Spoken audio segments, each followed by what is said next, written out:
ఈరోజు భద్రాచలం గుడి గోపురం మీద ఉండే చక్రం అక్కడికి ఎలా వచ్చిందో తెలుసుకుందాం. రామదాసు గారు భద్రాచలం గుడి కట్టించారని మనందరికీ తెలుసు.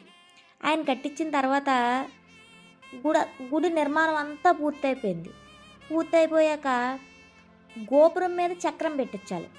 దానికోసం ఎంతోమందికి అవసరాలు వచ్చారు. ఎన్నో చక్రాలు చేశారు. ఎన్ని చక్రాలు చేస్తున్నా సరే అది తీసుకెళ్ళి అక్కడ పెట్టేసరికి సరిపోయేది కాదు. అలా చాలాసార్లు జరిగింది. చాలామందికి అవసరాలు వచ్చారు. ఎక్కడెక్కడి నుంచో తీసుకొచ్చారు. రకరకాలు చేయించారు. ఎన్ని చేస్తున్నా సరే సరిపోవట్లేదు. ఇంకా ఒకానొక టైంలో రామదాసు గారు బెంగేడేసుకున్నారు. ఇదేంటిది, ఎన్ని చేయించున్నా సరే సరిపోవట్లేదు, ఎలాగా అని చెప్పేసి.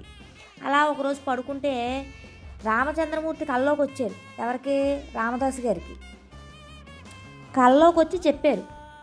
గోపరాజా, అంటే రామదాసు గారి పేరు మామూలుగా గోపరాజు. గోపరాజా, బాధపడకు. భద్రాచలం గుడి గోపురం మీద ఉండే చక్రం కోసమే కదా ఆలోచిస్తున్నావు. అది రేపొద్దున నువ్వు వెళ్ళి గోదావరి నదిలో స్నాన సంధ్యలు ముగించుకున్న తర్వాత నుంచుంటే గోదావరి నది అలల మీద నుంచి ఆ చక్రం వస్తుంది అని చెప్పి అంతర్ధానం అయ్యారు.